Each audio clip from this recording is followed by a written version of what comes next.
Oh, good morning. It's your old friend, Geri Atrik. The other day, I picked up an old scrapbook and I found a photostat of a letter that my great grandfather, Nicholas Staub, uh, carried when he arrived in this country at the age of 16. Came by himself with, I don't know, $12 or whatever it was.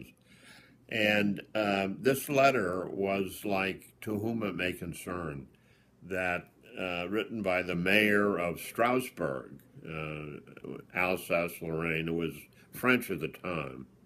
And it was to say that he was an upright, honest young man, so forth.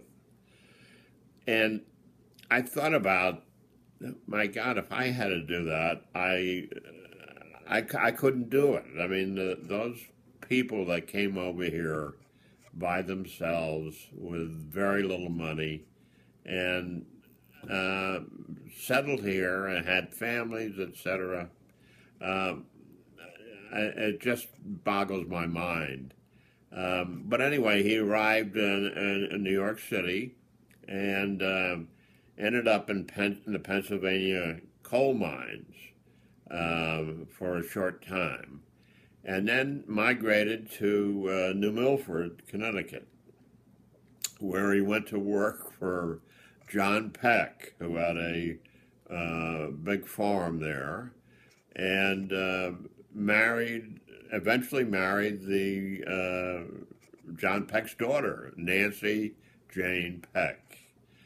And he became a very successful farmer. He eventually ended up with John Peck's farm and was a well-known tobacco grower. And at that point, the Housatonic Valley, of which New Milford is, it was a big tobacco growing area.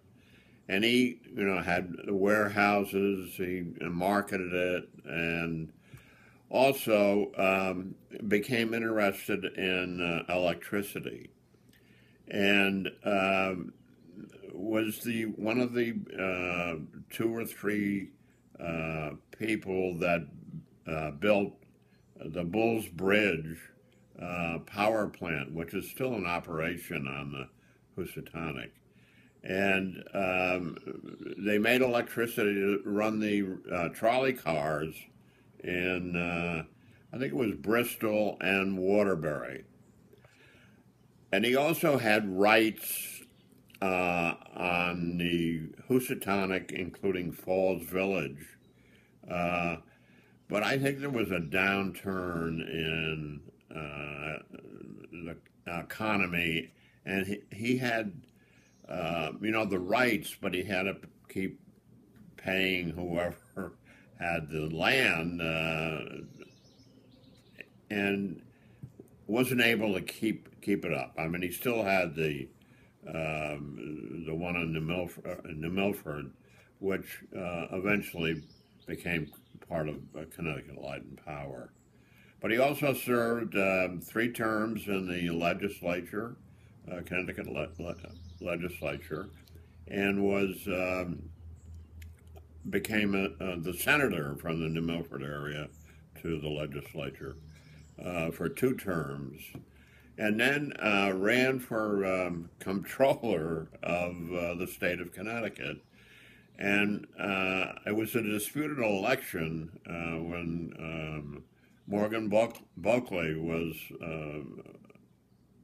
the governor, and my great grandfather, was the only Democrat that was elected. The rest of the electors were Republicans.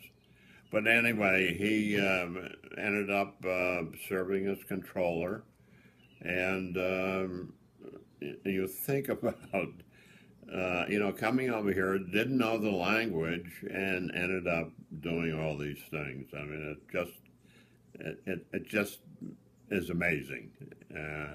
And anyway, That's my thought for today.